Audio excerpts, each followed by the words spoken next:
Hi folks, I'm Greg Belvedere and this is Never Speak in Absolutes. For this video I interviewed Lyta Gold. Lyta is the amusements editor of Current Affairs magazine.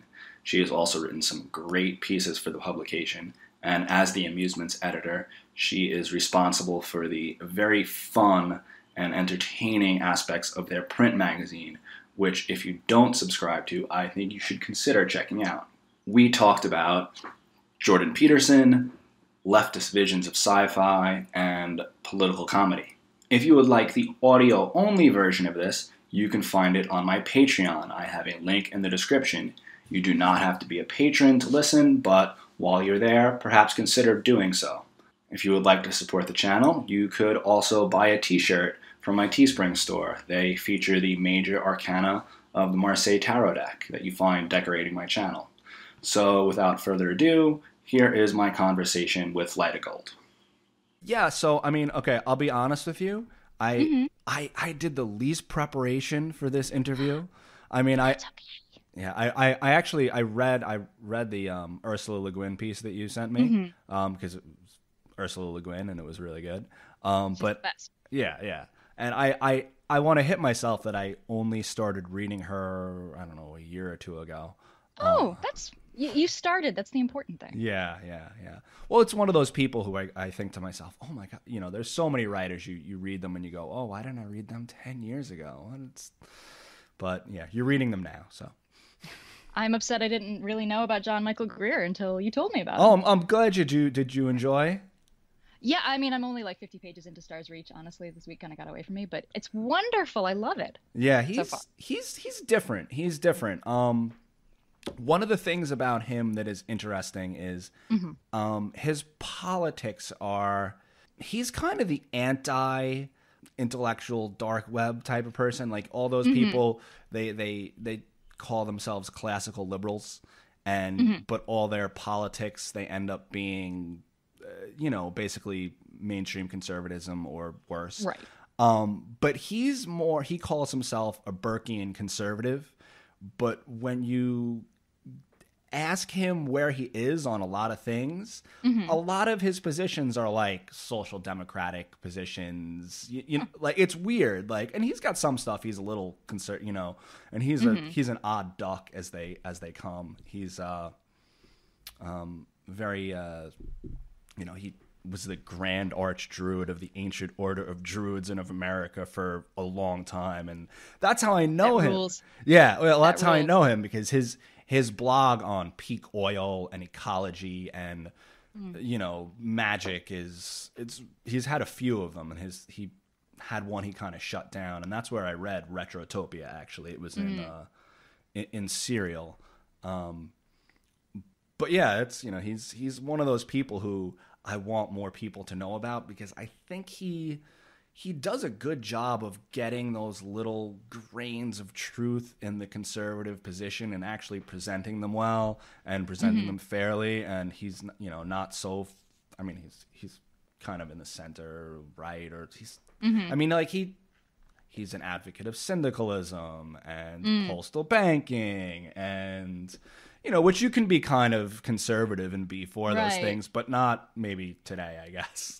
Yeah, it's a different kind of conservative, definitely. Yeah. It's kind of like what I wish conservatives were.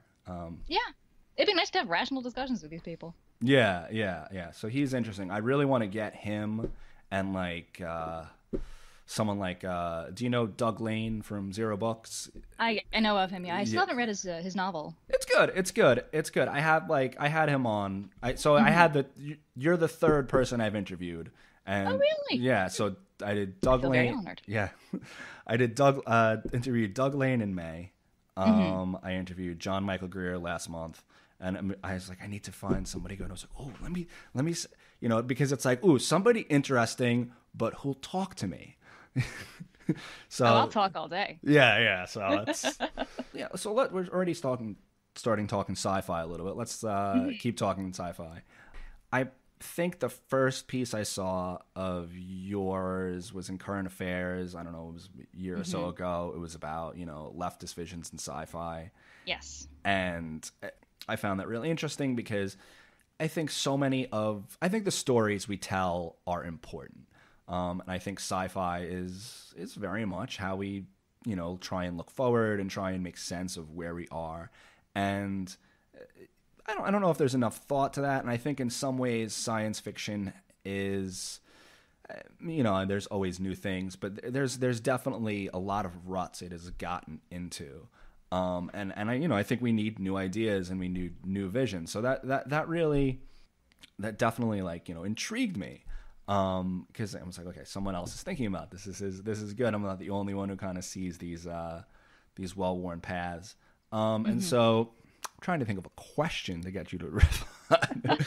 Well, what I want to say in response is that thinking of sci-fi and fantasy too is kind of sort of like the deep dream of writers. So think of Mary Shelley's Frankenstein is arguably the first sci-fi novel, and what she's capturing there were all the thoughts and ideas that were circulating around science and what could happen, and what could happen with women's rights if suddenly the power of reproduction was taken away from women. There was all this sort of terrifying but exciting possibility of technology, and then she puts that into the first sci-fi novel. And so that, I think that kind of broke it open.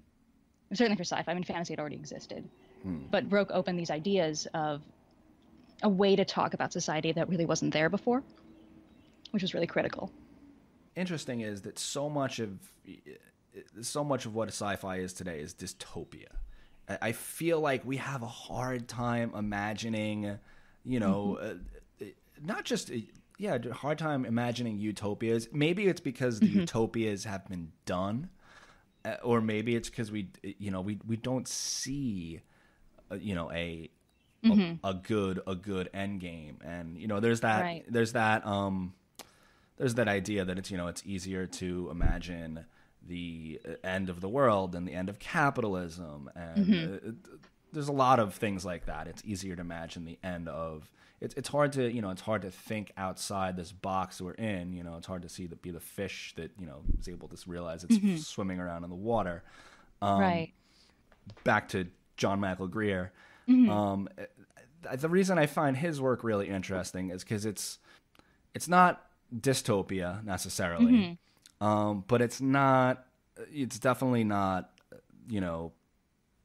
traditional sci-fi. It's okay. Well, let's say we don't get that future. Can we make a good one anyway? What's worth living for, and what is, what can we glean from these two opposing tensions? Yeah, I don't blame people for writing dystopia. I think it makes a lot of sense. I write dystopia sometimes too. It is very reasonable to look at this world that we're in, and to look at particularly climate change, and that's what this Stars Reach is about. Yeah. It seems like it's about post climate change future, and it is very reasonable to look and be like, okay, we're completely screwed, and the oceans are going to rise, and we're all going to drown, and DC is going to drown, and that kind of sounds nice. No offense, sorry DC. Sorry DC. New York will also drown, so I don't know what I'm talking about. Yeah, New York's screwed. New York's screwed kind of regardless, but that's fair. I'm okay with that. I don't think you can live in New York and not hate it a little bit, or maybe a lot. I agree. I agree. But it takes. You can do anything in sci-fi and fantasy. You can imagine any world you want. You can fill it with whoever you want, what kind of people you want. You can build whatever society you want. And so to always look and say, to not only say dystopia, but to also say that the best we can hope for is a lukewarm version of what we already have. The best that we can hope for is the lesser of two evils, which in the article I wrote, I outlined a bunch of the more popular, more mainstream sci-fi fantasy books. That's what they do. Yeah. The evil is fascist wizards, or it's zombie. I don't know what are they? I don't know what they're. White Walker things. Yeah. Ice zombies. But they're monsters. Yeah. Ice zombies. Yeah.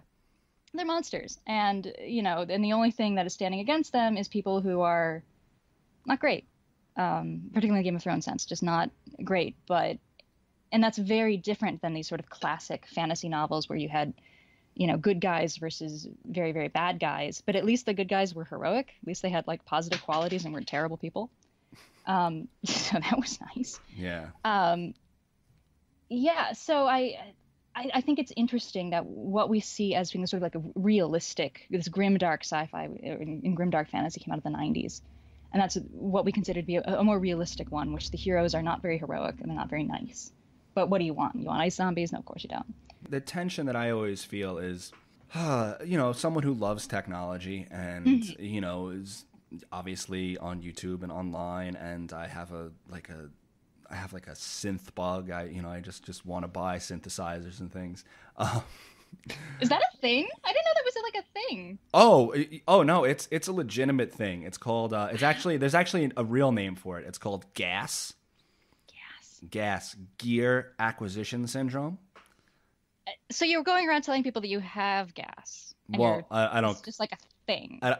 Musicians will talk about it. Musicians will be like, okay. "Oh my god, I saw that new synthesizer. I'm totally gassing over it." And it's just you get like this, like you see it and you're like, I want it's capitalism. It's like I want to have that shiny new thing, and so I like technology, and I like it, but I'm very, very. I realize how just precarious it is. I realize,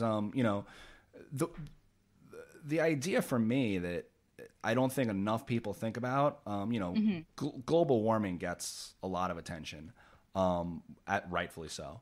Probably not enough, but the thing that I don't think gets nearly enough attention is peak oil. It's one of those things that you can't even really.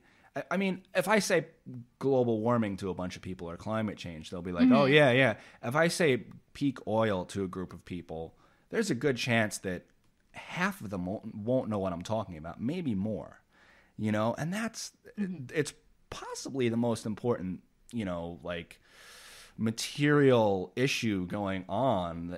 It's possibly underlying a lot of our economic and political systems right now. It's, you can argue that the conventional production peaked in 2005, and there might have been papering over, and that's why the 2008 crash didn't happen for 3 years or whatever. But and if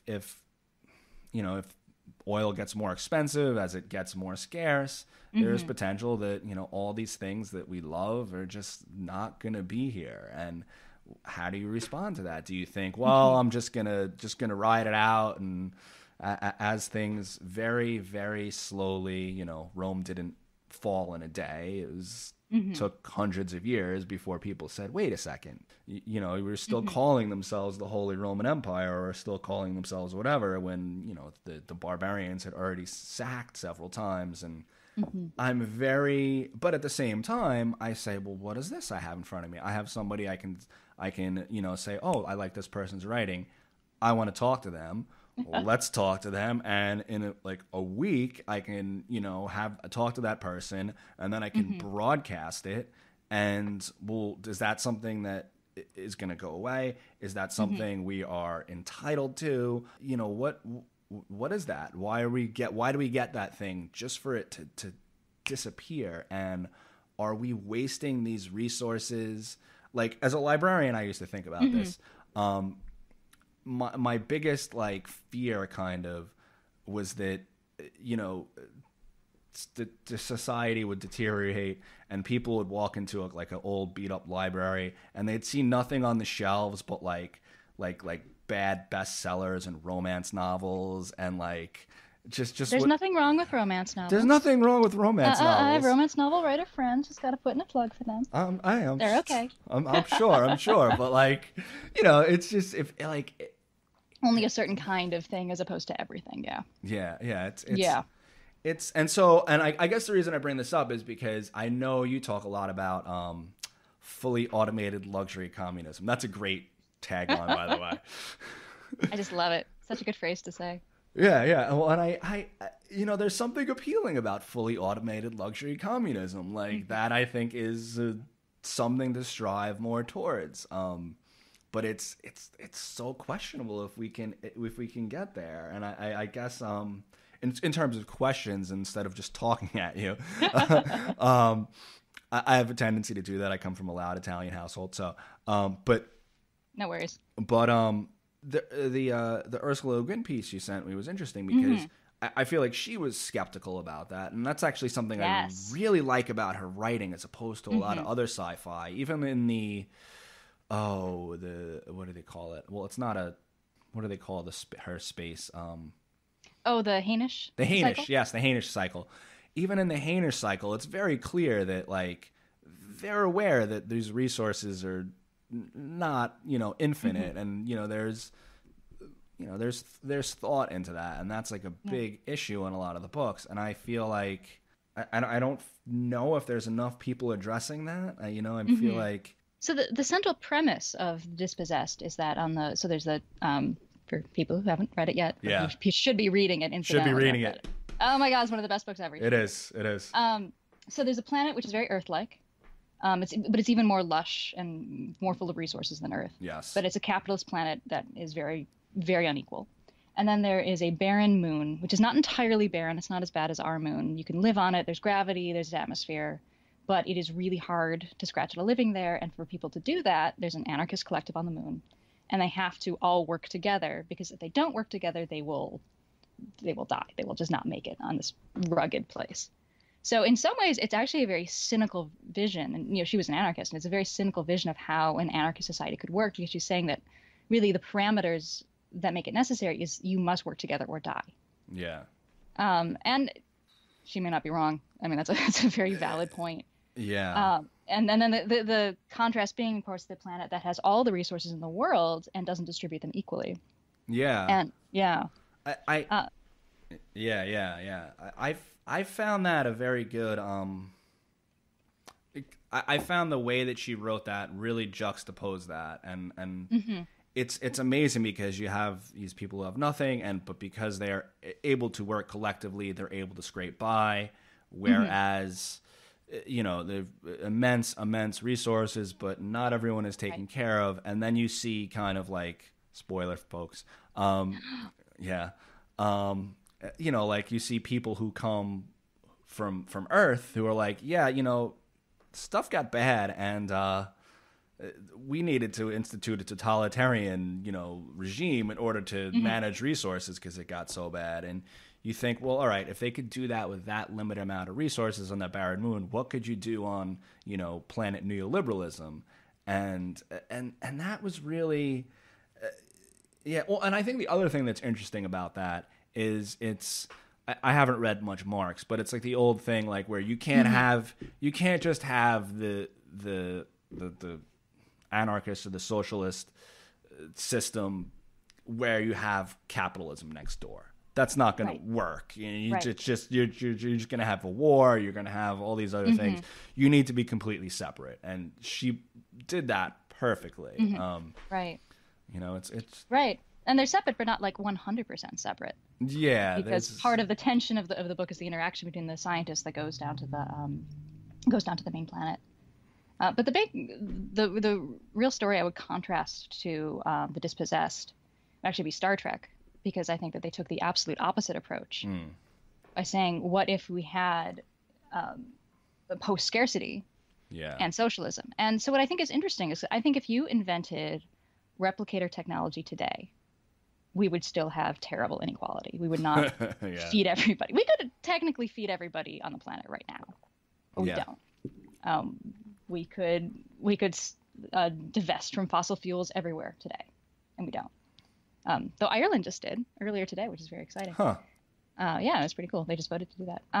But so I think the point has to be that the technology alone isn't enough. It's not like we'll just develop replicator technology and everything's gonna be fine. We have to also have a strong underlying ethos of sharing, of everybody being able to participate, and people's lives not being pegged to jobs, people's lives not being pegged to what they can contribute and how much value or worth they're supposed to have. So Elon Musk isn't going to save us? Weirdly not. I am very worried about him, actually. Like, legit growing extremely concerned. Yeah.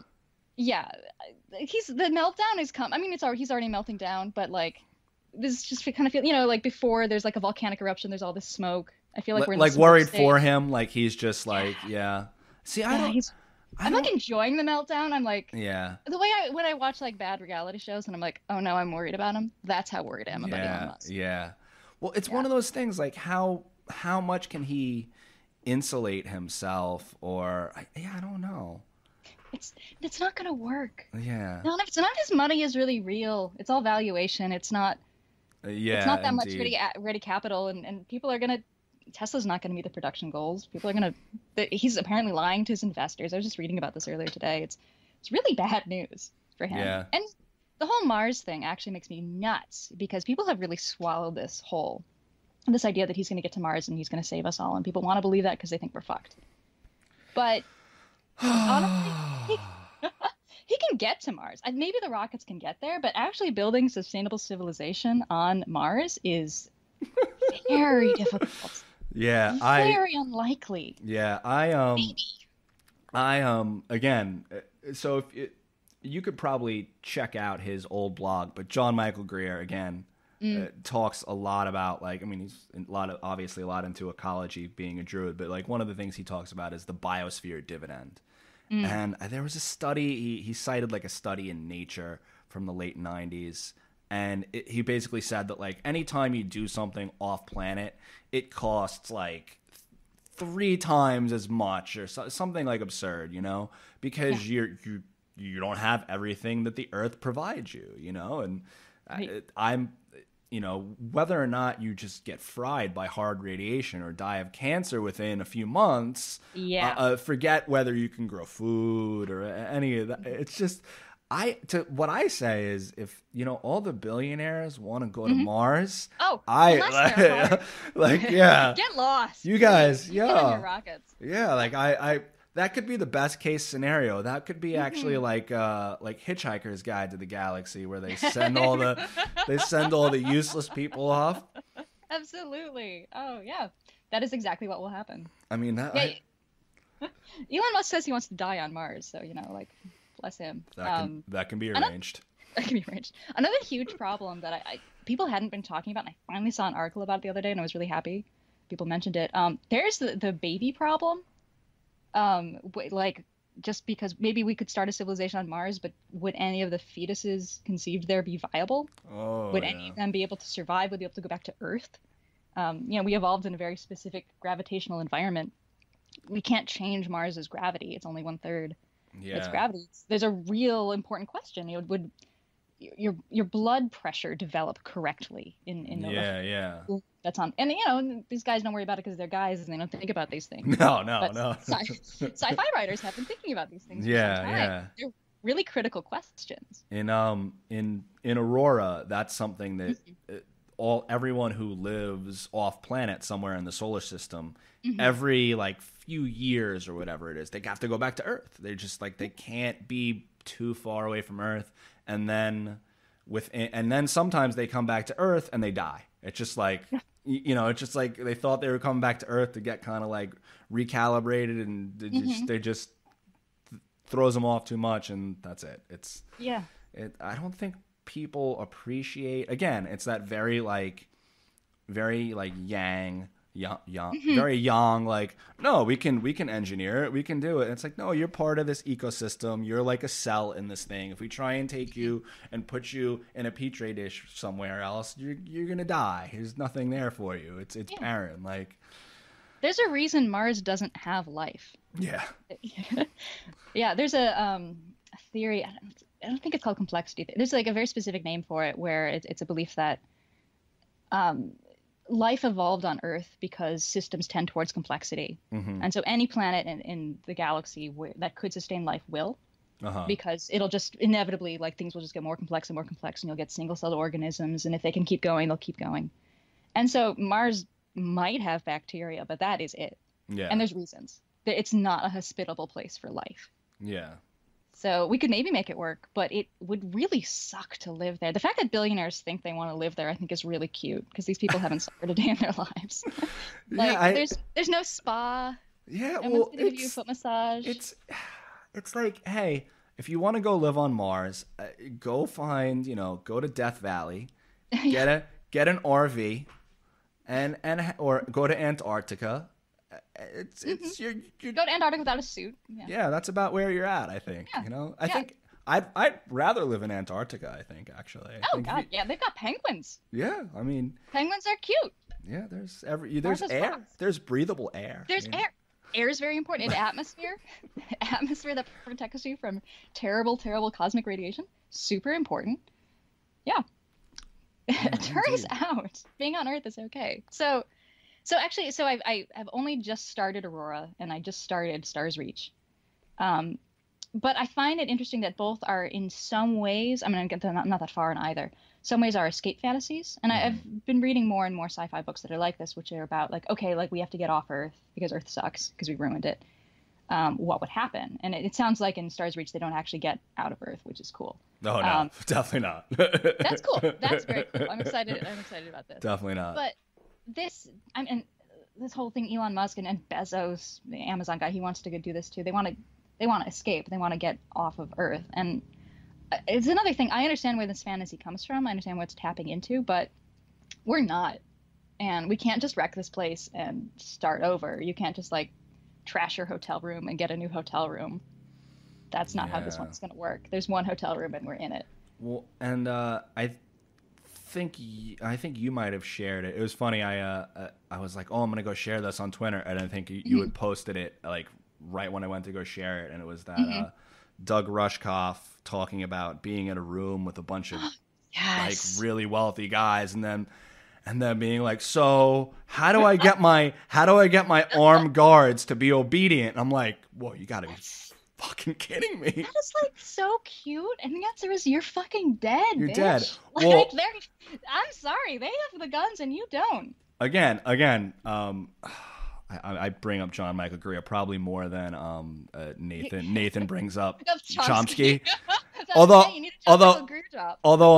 in the right context, I'll bring up Chomsky just as much, or whoever else it is. But you know, he talked about like in you know when Rome was falling apart, these big latifundias, like you know you can probably go out and dig in a garden on one of these places and find the gold, you know, because it was worthless, and everything out was of actual value. The people who were paid to protect them just fucking killed them, you know, and it's just you just don't realize it. Like you're not going to be able to hide when things fall apart. I think it's cute that they think they will, but like one of the terrible secret about our society, and like the one thing that we like absolutely cannot say, is that rich people, rich, powerful men are fucking stupid. Yeah. These people are morons. Elon Musk is not a smart guy. And this is like a really controversial thing to say, and people get very upset with you when you say that. He knows some engineering, and he founded, you know, he's like, oh yeah, people might want to pay for stuff using the internet. Yeah. Like, well done, bro. But like, the rest of it, he's just a sci-fi fan. He just wants to make these dreams reality. Here's what I'll give him. He knows where the money is. That's true. He knows if you want to make money, that there's a lot of problems right now in the private sector as far as just the economy being stagnant. And if you want to make money, just become a government contractor, which is what he is. And I find it very entertaining that so many of the people who just, you know, can't stand Trump are like, oh, Elon Musk, though, he's great. Why can't we get a president like him? It's like they're both the biggest welfare kings ever. Oh. So is Bezos, for that matter. Oh, yeah. I mean, he's a monster. Just like the absolute worst person on the planet. Yeah, all these guys are trash. It's so... The relationship between government money and these extremely wealthy, self-made men. Yeah. It's outrageous. And all of them started out rich to begin with. Like Elon Musk's family owns like an emerald mine in South Africa. Yeah, an emerald mine. Exactly. Yeah, it's a self-made story. Man. A self-made man. There's like an apocryphal story that used to go to school with like his pockets full of emeralds. You know, great. Yeah, I'm so glad that you know, he gets to be in the position he is. While I'm sure mostly black South African miners did not at all get the chances that he got. He could easily be just as intelligent as he is. I mean, probably more so because he's a moron. Yeah, it's one of those frustrations with like I think I mentioned to you my brief stint as an internet startup, and if you have a good idea and you know how to make money with it, and you know all these types of things, and you figured all these things out, yeah, gee, that's great. But who do you know? Did you go? Because if you went to Stanford, you could have the worst idea ever. I literally just saw this today. My little brother shared something. It was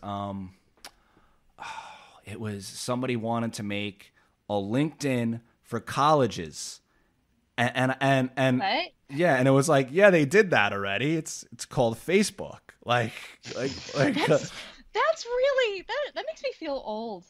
Yeah. Because I was using Facebook back when it was just for college kids. Yeah, well, oh no. I feel even older because I was out of college for like a few years when it was when it was only the cool college kids. And that was the only time Facebook was good. Yeah. It was the only time it had value. They should have shut it down as soon as they opened it up to the larger public. I watched an interview with Jaron Lanier today, and he was just saying, like, just get off your social media. He's like, just shut down your accounts. I think that's good advice for everybody. Just delete your accounts. Yeah, I say this while being on Twitter still, which, choices. Yeah, it's tough. And I got on Twitter, very reluctantly to promote this channel. And I did it mostly. Oh, this will be a good segue. I did it mostly to like troll Jordan Peterson and get clicks on my videos. Nice. Yeah, and so that's. You do have to use social media. There's like no other way to get attention for your current affairs. Yeah, we have a Twitter and we have a Facebook. We have to have those things, and an Instagram and all that. Which you should follow us on all of those things. But because there's just no other way to get people to know that you exist. Yeah, it's like I hate all these. It's like I hate all these things. I hate the way social media is. It was like, follow us. It's like, I mean, you gotta. It's sort of like anything in capitalism. Be like, man, capitalism is terrible, but I need a phone. Yeah. I gotta live my life. I can't not participate in society. It doesn't really help anybody. Are we going to talk trash about Jordan Peterson now? Because I'm ready. Yeah. Let's talk trash about Jordan Peterson. You have anything you want to say right away before I unload? I'm shocked and I'm not shocked that he's so popular. When I first heard about him, I just thought it was just like a silly loser. I didn't understand at first how popular he is, and I'm flabbergasted by how many people pay attention to him and watch his videos and read his book. And there's a lot of very sad, lonely people out there who did not have a good humanities education. Yeah. And that's the cornerstone of his appeal. And there are a lot of young white men for slightly fair reasons, but mostly not fair reasons, feel left out. They feel social justice left them out, and they don't really understand it, and that's why they feel it's left them out. And to be fair, social justice people haven't always explained it super well. Yeah. But nobody is saying to these guys that they don't have problems and their feelings don't matter. Well, nobody legitimate is saying that. But it's just that you have to be aware of like these larger structures of power and how other people are more mistreated than you. And it doesn't mean that you're not valid and important. But people don't understand it. They don't understand this. They don't have critical thinking skills because they didn't have a good humanities education. They don't know mythology. They don't know sociology. They don't know anything. And they go to there's this guy who's promising them a very easy answer in which they're actually awesome. And they just need to clean up their rooms and stand up straight. And it's all women's fault, so these crazy chaos bitches. It's all them. And they really are important, manly heroes. Really. And the fact that they're losers and no one likes them has nothing to do with anything. Yeah, it's frustrating. And I think that these guys are reachable, but it's hard. Yeah, well, it's weird because I actually, I found out about him very, very early in his. Oh, really? Yeah. Well, okay. So my guilty pleasure is listening to the Joe Rogan podcast. That's okay. Yeah. Well, I mean, he's entertaining. It depends on the guest, Like I loathe like Sam Harris, so I'm not gonna. He's the worst. I literally. So the thing that made me start this channel was I just wanted to write a piece about how much I just loathe Sam Harris. Just the idea that he's intelligent. Like to me, he's like the guy who doesn't get that when you ask a chicken and an egg type question, that you're not meant to argue one side or the other. You know, like he's the guy who like wants to be like, no, the chicken came first, and here's why you're irrational because you don't agree with me. There is just no one more irrational than a guy who thinks he's rational. Yes, that is the least rational. Yes, because if you're a truly rational person, you know that you are not rational. It's like going back to science fiction, like. It's like Star Wars. It's the Empire. They have this, you know, very rigid, regimented military machine, but it's always like this angry guy lashing out who's like the center of it, who's really in control of it, and it's just like this guise of you know, superiority and control, when it's like no, it's this child who's like just throwing a tantrum. And they have power. That's the ridiculous thing. They're at the center. They have power. Relax, dudes. Yeah. So the way I found out about Jordan Peterson, I was like listening to the, you know, watching on, you know, Stay at Home Dad. So I'm like cooking dinner, and Joe Rogan. Nice. Who's Joe Rogan talking to today? Okay, this Canadian professor. I'm like, okay, what's this guy talking about? I'm like, what? You've been watching this guy's videos, Joe? Who is this guy? What is he? And I'm like, what? But, you know, it's weird because although I've made like several videos doing nothing but criticizing him, and others would like mention him and criticize him, I don't, like, as a psychology professor, he is fine, maybe good, you know, like, you know, like. He's kind of a Jungian, I guess. Like an uneducated Jungian. Yeah, well, and I've heard some Jungians say that he's not even a really good Jungian. I don't know Jung. Yeah. I don't know Jung. I know the occult, so I kind of know Jung, because Jung was really kind of like just like a closet occultist, like kind of getting into. That's fair. Yeah. I mean, you know, which is good. I think all that stuff's of value. I'm maybe an outlier in that way, but I just started listening to him. I'm like, oh, okay, this guy has his psychology lectures online. That's interesting. Maybe I'll listen to one. I'm like, okay, this is kind of interesting. I'm like, but what's with the Red Scare stuff? Like, oh, he's so scared of it that he has Soviet propaganda in his house. Yes, that owns. That's cool. I'm gonna put like giant spiders in my house. Yeah, it's like just to remind myself. He thinks he's like Batman, because that's like what Batman is. That's what Batman is. Oh my god, that is super true. Yeah. You know, it's like I want my enemies to feel the fear that I fear. Like, but yeah, I couldn't believe it, and it's like, okay, well, how is this guy so popular, and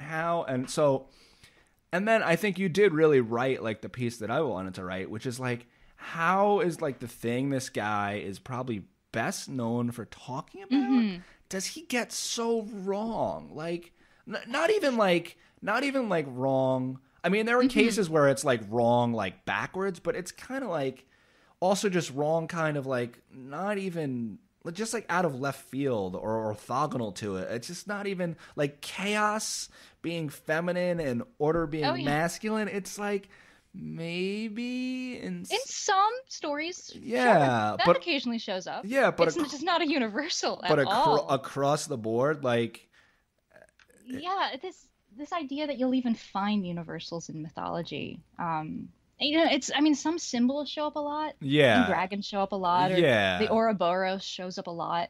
It doesn't really mean much. I mean, the cultures are very different from one another. And I think fundamentally his problem is he's just not very well read. And what little he's read some Jung, and he's read Joseph Campbell, and that might be it.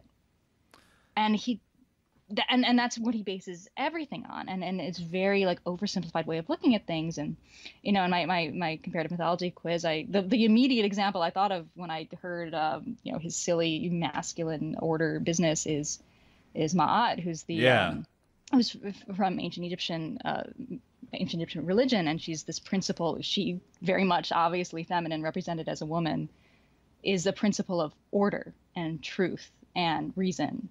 And it's just very bizarre that like this extremely important, like foundational ancient civilization, just he just I'm sure he knows nothing about it. I don't think he's leaving it out of malice. He just doesn't know, and he doesn't care, because ultimately it's not about this. It's not about real secrets. And like the same way the Ancient Aliens show isn't about secrets. It's just about making people feel like there's a truth that they can grasp. That's easy, and it makes them feel better because they're in the know. Yeah. But it's nonsense. It's all nonsense. Well, and I think he just, whether or not he knows about it, I think it's just because it doesn't fit with the narrative he's trying to sell. I think that's like probably the biggest part of it. For me, what I found interesting is obviously my avatar on Twitter is tarot cards, so I'm interested in the tarot, and I'm also interested in the I Ching because I do a martial art which is associated with the I Ching. Oh, what martial art is that? It's called Bagua Zhang. Oh, I've never heard of that. That's cool. It's really cool. It's so there's 3 Chinese internal martial arts. There's Tai Chi, which everyone knows about, which is the Yin. And then there's Xingyi, which is very yang. And then there's Bagua, which is it's the Book of Changes. It comes from it's based off the 8 trigrams of the the like, think of like on the Korean flag if you're not familiar with it. So it's based off the 8 trigrams. So the first one is 3 solid bars. It's masculine, and that is heaven energy. It's like pure like just force, but it's if anything, that's the chaotic one. And the feminine is the ordered one, because it's earth, it's receptive, it's it's the yang. It's just kind of like pure force, chaotic, pushing, opposing. The feminine one is more orderly, and that it's like, no, I'm going to move and you're going to that sort of thing. So it's so like yeah, and I honestly, I think that is really the biggest thing. I think that might be the most troubling thing about Jordan Peterson is I think you put it well, is that so many people don't get a good humanities education. And as much as like it sucks to have to pay thousands of dollars to get one, not that you need to, but like but like it's so valuable to be able to have that. Like people should be getting it in high school. Yeah, well, I'm starting my son out early. He's 4. Oh, good. He's 4. Oh. He's 4. That's and early. I've already, we just finished the Dolores Greek myths, like the kind of like this. I had that as a kid. I had that in the Norse one. Yeah. They're the best. Oh, the illustrations are so great. Yeah, he loves it. And like my sister-in-law, who's also a librarian, got it for us for his birthday or Christmas a few years ago, and he was like totally too young, but I was still psyched. And then like the last year I've been trying to read it to him, and then like maybe a month ago I read one. Like I could read him Hercules a few months ago. Yeah. But like just this last month he's like, I want to read Greek myths. Oh, yay! I'm like, yeah. Yeah, you gotta get him hooked young. Yeah. It's important. Gotta There's so many good reasons to read myth. There's so many good reasons to be in touch with these stories. They're foundational stories. They can mean so many different things, and different cultures have wildly different ways of perceiving reality, and that's really, really interesting to look at. But to try to draw some like complete principle that like will tell you how to live your life and tell you who's to blame. Yeah. It's just, I mean, it's very fascist for one thing, but it's also just, it's so silly. It's so fundamentally silly. That's not what these stories do. That's not their role. That's not why they were developed. They weren't developed to control people in that way. They're developed to explain, and not to explain everything in one easy syllogism, but to give people tools to examine reality. Yes. So as far as the tarot, which is like my other like big interest in far as symbolism, just symbolism in general, like it's not meant to be a closed system. A symbol is never meant to represent one thing, you know? And I think that's really where people get very, very wrong is no, it's very open-ended. And, you know, especially with something like the tarot, that in many ways is why you can poke fun at it and why people misunderstand it or whatever, because it can be, you know, it is open to multiple interpretations. And, you know, it's not that it's some bloody neo-Marxist postmodernist thing where every representation or any representation could be the right one. There are some interpretations that are just wrong, but you know, there's also like it's open. It's not the Ouroboros. It's not the serpent, you know, eating its tail. It's open. Things can get in from the outside. Postmodern neo-Marxism. I love that. So it's so good. I'm just imagining like the postmodern professors and the Marxist professors lined up against each other, like playing Red Rover or something. Just hate each other so much. Yeah, like does he even know they don't like each other? Like does he have I think he knows they don't like him. Yeah. I think as with most reactionaries, it's all personal.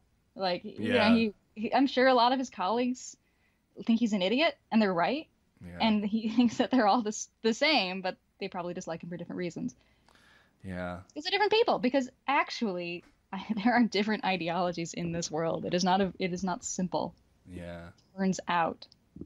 Well, and that's one of the and I guess the reason I was so fascinated by him was because so when did he become popular? The Bill C. It was like the fall of 2016.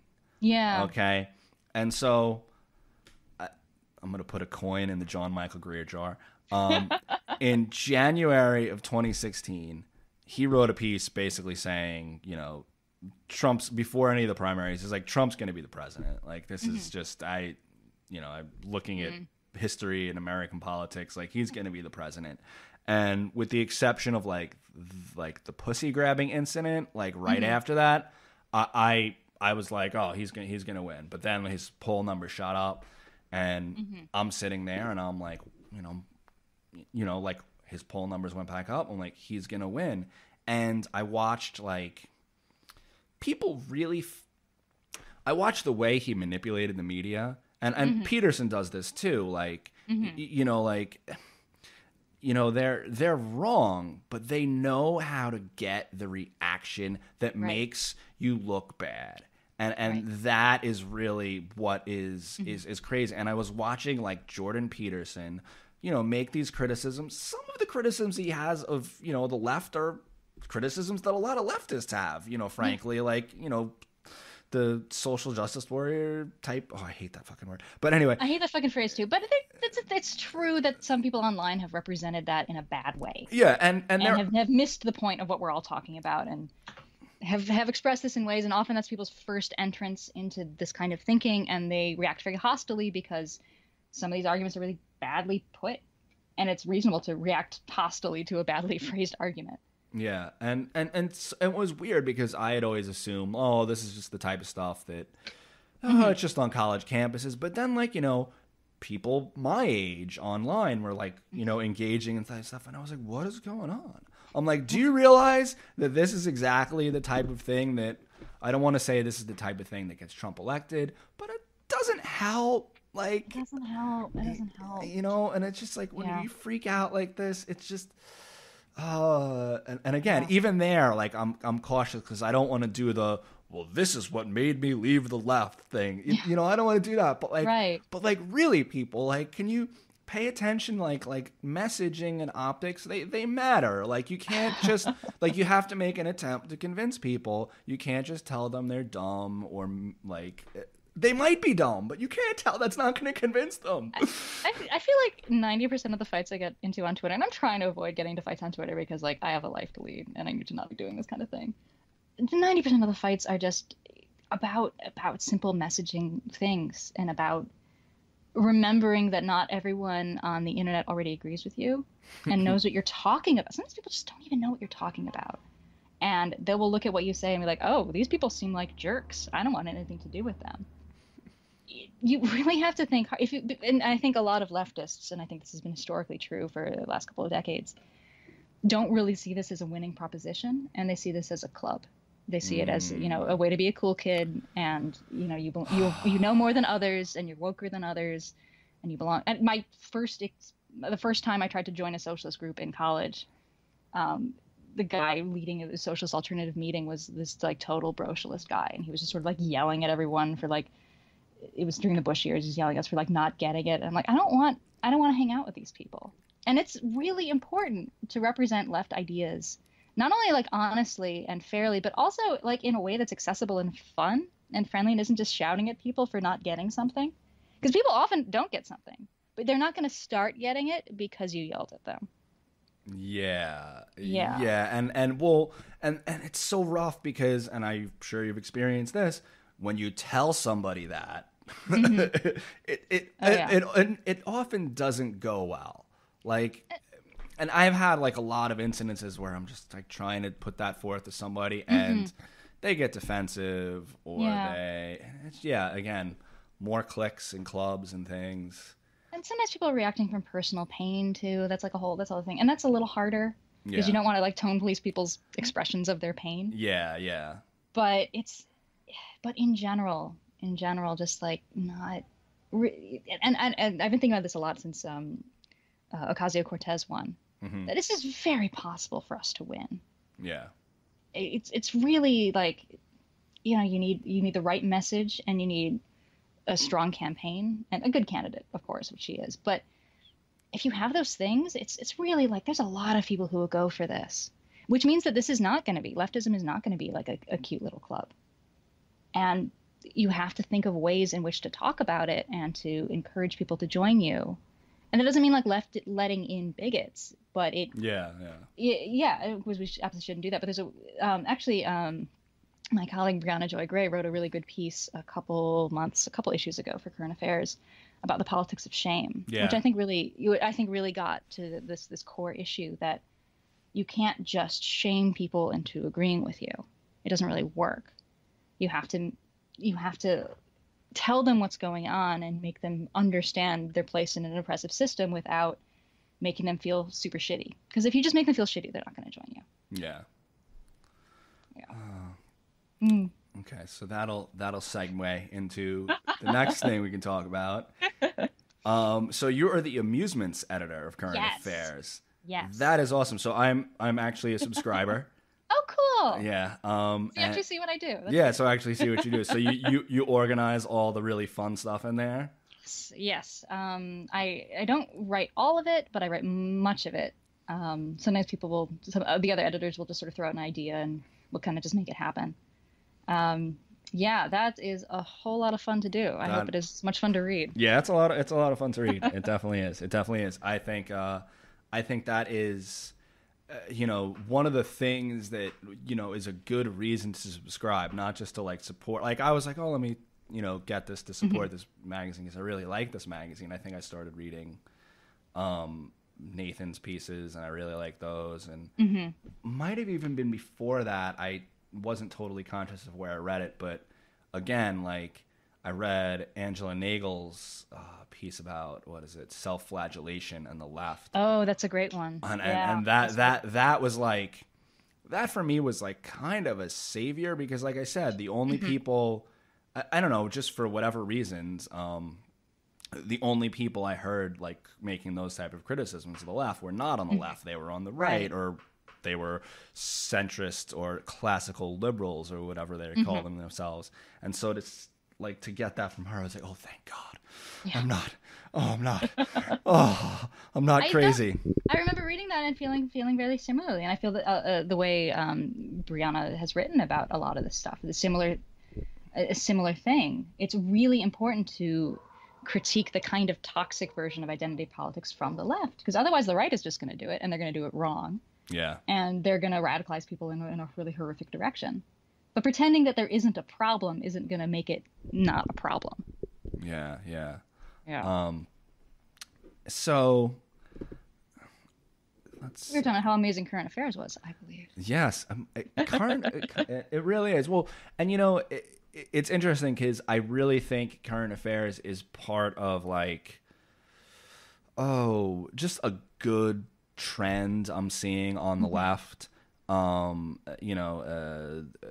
guys, right now, let's see, Michael Brooks show, Zero Books,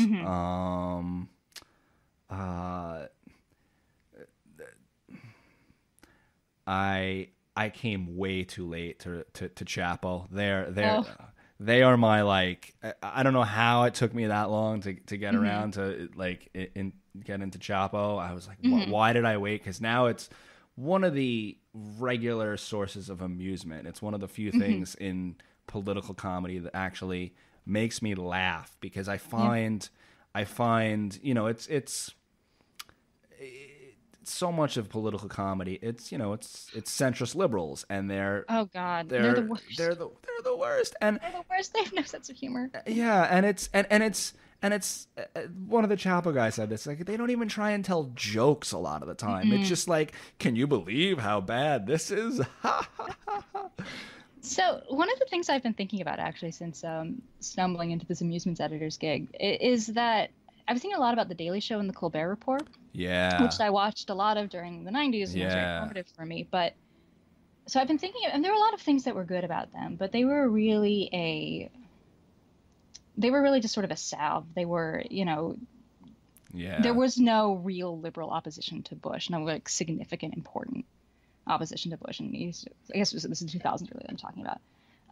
And so this just made liberals feel better. It made them feel superior and smart. And so much of what they did, what Daily Show and Colbert Report did, is they got into they sort of invented culture battles that didn't exist. And they made things like they made climate change kind of about culture. They made it about, smart urban people, smart city people versus dumb rednecks who don't believe that this is real. And if they ever had to interview anybody about climate change, they would find a dumb redneck to do it. And like, haha, look how dumb this Republican redneck is. And so then people started, and you still find this, Republicans will cling to this idea that climate change isn't real. And, they do so often out of a sense of insulted pride. Yeah. Which is not a reason to do anything, but a legitimate one all the same. It's really hard to turn people away from culture battles. And in general, like some things like, abortion and gay rights and trans rights, like those are just culture battles, and we just have to fight them, and that's what it is. Yeah. But in general, like, don't make them when they don't exist. Yeah. They're tough. Yeah. That is, I think you got at something, because I've been thinking about that a bit too, because, Jon Stewart had his run, and when The Daily Show was on, I really enjoyed it. But I always had this feeling in the back of my head, like, this is just like pacifying my, my angst or whatever. But yeah, there's definitely that whole, like, these people are stupid, and that's, and that is, I think, exactly what your stereotypical Trump voter or stereotypical right-winger is feeding off. That just kind of resentment. It's like, these people think I'm stupid. Well, okay, I'll show them. Yeah, I'll show them, and they sure did. Great, yeah, they sure did. They did. No, yeah, they really did own the libs. Like, yeah, they own the libs. Like, and well, and I'm thinking now, like, there's no real. That thing grew so much, that from that Jon Stewart seed, and I'm curious if my perception, it would be impossible to do because it's a different time and different events are going on, so it wouldn't be possible to do. But I'm curious if my own perception, if I were to like able to watch those episodes again, if I would just roll my eyes, or if I would be like, oh, this is great, I remember this. Some of the humor is really dated, and like things that are really not okay to say about trans people, for example, like very, and like really would not be appropriate. And we weren't appropriate at the time, of course, but like mainstream now, not appropriateness. So it's good that we've moved on that, but a lot of the humor was nasty. Making fun of like stereotypical dumb rednecks is making fun of poor people. Like that's nasty. Yeah, and it's such and it's amazing how blind people are to that. And I think that is one thing. And okay, coin in the John Michael Greer box. Oh my god! You know, like buy my house. Yeah, if you want to see like real like bigotry might not be the right word, but if you want to like see like real like nastiness, forget race in this country. Well, okay, we can still see some nastiness. I have some for liberals, I think. For liberals who think they're super woke about race will be super openly nasty about class. Yeah, in a way that like would almost make a Klansman blush. It's just like, dude, like really, like. Not to say that liberals aren't like racist too, but they're just like. Oh yeah. It's a different brand of racism. What you can say overtly about certain groups, you can. Being horribly classist is still super fine on many wealthy liberal circles. Yeah, and it is terrible. It's terrible messaging. It makes people really upset, and ressentiment is no reason to have a political ideology, but it's real. It's like a real reason that people choose what to believe in. And when we're talking climate change, we're talking the fate of the planet, and I think this is really important to do with humor, because humor can cut so deeply. And so this is what I think about a lot as I'm doing these amusements, like make sure you're making fun of the right people for the right reasons. Yeah. Well, okay. So, I listened to the last episode of the Current Affairs podcast, and you had those two rules, which were in my mind this week. But could you I would love to talk about this. So how did I phrase it? Sort of like one rule with two parts. And part one is you should never make fun of anybody unless they deserve it. And part two is you should only make fun of people for those things they deserve to be made fun of for. So anytime you want, and this is just a rule for political comedy because it centers what you're talking about, and it keeps it focused so that you're not, for example, like making fun of poor people for being poor, which would be a really shitty thing to do, actually. So you can still be really funny doing this, and I think that's like an important thing to qualify. The very fact that Daily Show thought it would be appropriate at the time to like make a nasty joke here and there about trans people, like they were never really invested in making fun of the right people. It was just a question of what was socially appropriate. And the fact that they wouldn't make that joke now is just because it's not socially appropriate now. And that's kind of the bad kind of political correctness, where you're only just doing things because it's appropriate. Where you shouldn't be doing things because they're appropriate. You should be doing things because they're, cruel. You don't make cruel jokes. Make jokes that make sense, especially because political comedy is propagandistic, and you're trying to encourage people to like you, and you're trying to encourage people to get on the bandwagon and feel like they belong. And a really cheap way to make people feel like they belong is to just denigrate other groups. And you can do that. And that's what The Daily Show and The Colbert Report did.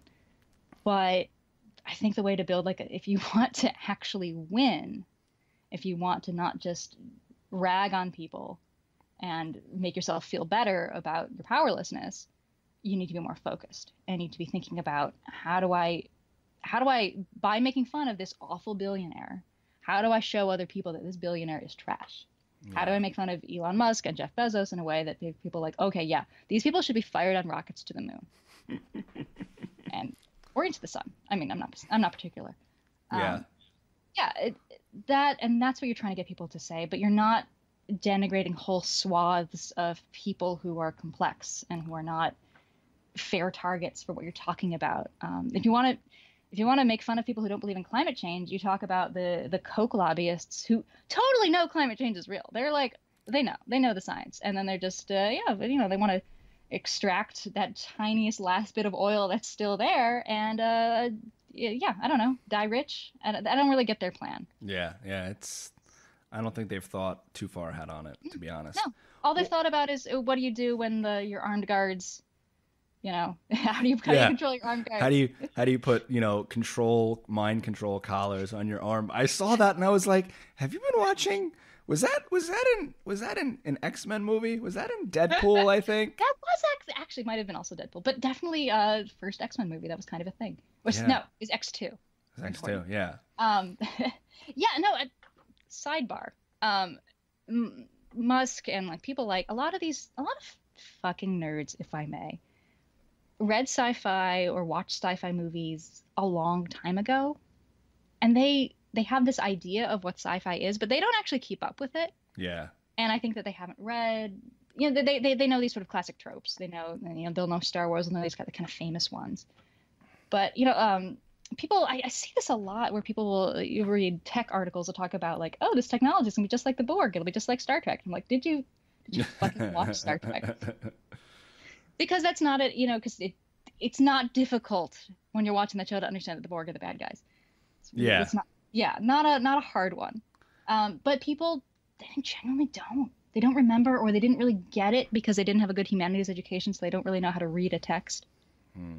And they genuinely, and they're just like, oh, this stuff reminds me of the stuff I like. It's like Star Trek. That's cool. And they really don't know.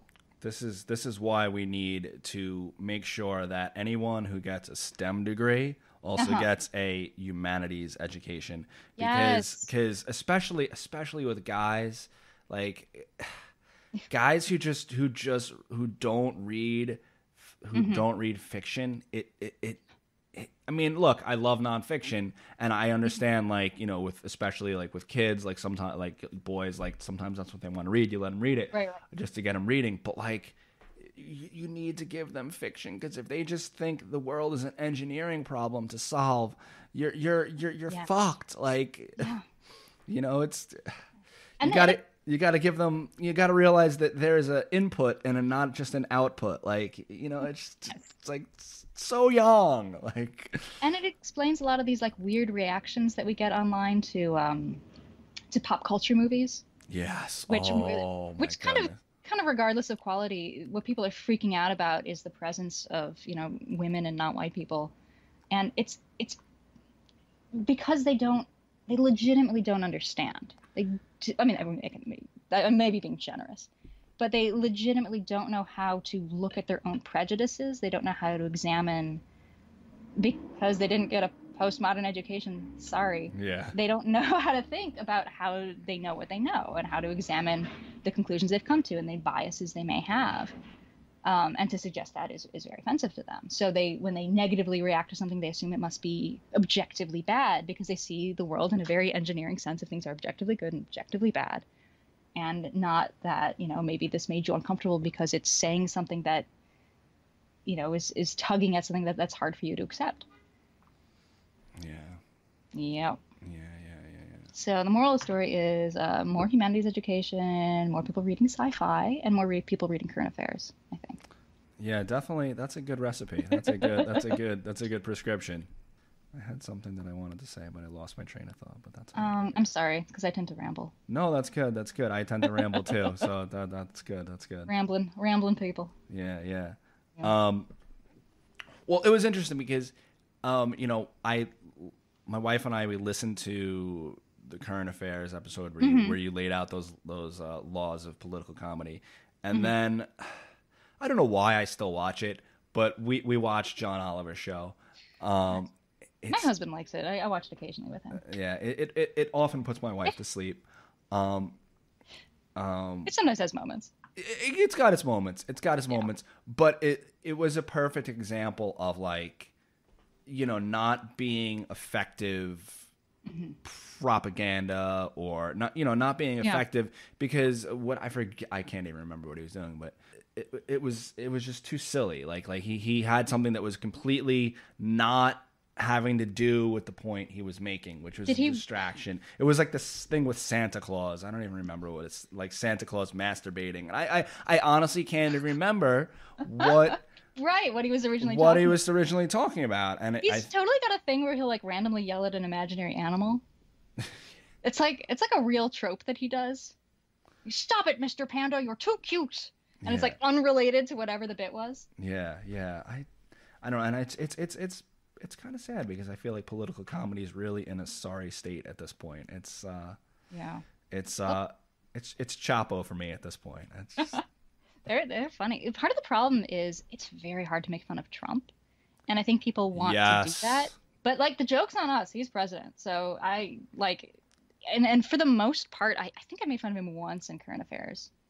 Yeah, I did like a board game, which is get the president's attention, and you have to pretend you're a White House staffer and you're trying to get the president's attention. So it's not even really about him. It's about like the desperate bullshit that like the White House staffers go through. But yeah, he's tough. He's tough to make fun of because it's, yeah, like you can't get more absurd than he is. Yeah. So you can't go that route.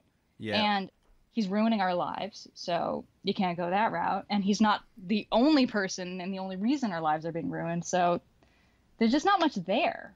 And I think focusing on him is a mistake. My favorite thing, what I always find strange, is whenever anyone tries to make fun of Alex Jones.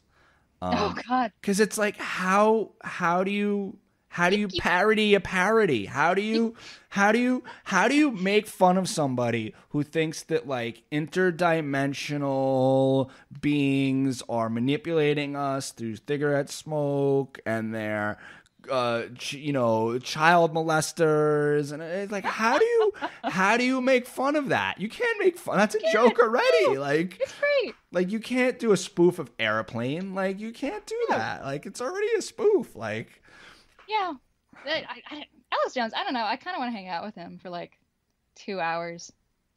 I feel like it would be fun. Joe Rogan says he's a lot of fun. Joe Rogan says he's great. Fun. I bet he says he's a great guy. He's like, hey, there's barium in the water. But you know what? But that, like, I mean, he's popular for a lot of reasons. People like conspiracy theories, but he's popular because he's fun. Yeah. And like left has to be fun. It has to be like not supercilious and snotty, and making sort of artificial cultural distinctions. Just make fun of the people that are made fun of. It's not really that difficult, and plan your jokes thoughtfully and carefully. So let me get this straight. 2 librarians are saying that people shouldn't wag their fingers. That's how we you should be shushing people. Yeah. We haven't really weighed in on shushing people. I'm actually for shushing people in libraries, but not shushing, but when I worked at Brooklyn Public Library, they had like a policy where like you weren't supposed to tell people to be quiet, which was like which is like, well, the library is a public place. I'm like, yeah, it's a public place that's supposed to be quiet. People come here to read. I'm like, like, am I not supposed to wear my hair in a bun? Come on. Yeah. It's like, I don't know. It was I mean, again, too, like where I worked, like, it's funny because I just read something about one of these people who complains about how kids are like overprotected these days. Lenore Lenore Skinner, like, how people are getting arrested for like, letting their kids do things that we probably all did. But they were saying like, yeah, now in some places kids under 10 can't be left alone in the library. I'm like, oh, what? I'm like, what? I'm like, I wonder what my old job's like, because it's like that was like after school daycare when I worked at the library. That's such a good place. My parents should be arrested actually. So retroactively, I hope nobody goes after them. Yeah. Because all they did was leave me alone in the library, and I read a lot, and it was awesome. Oh, I wish my parents would have done that more. It probably would have been a better place for me to hang out than at home playing video games. That's one of those things that. Yeah, that's terrifying. That you can't just. That is such a good resource for children.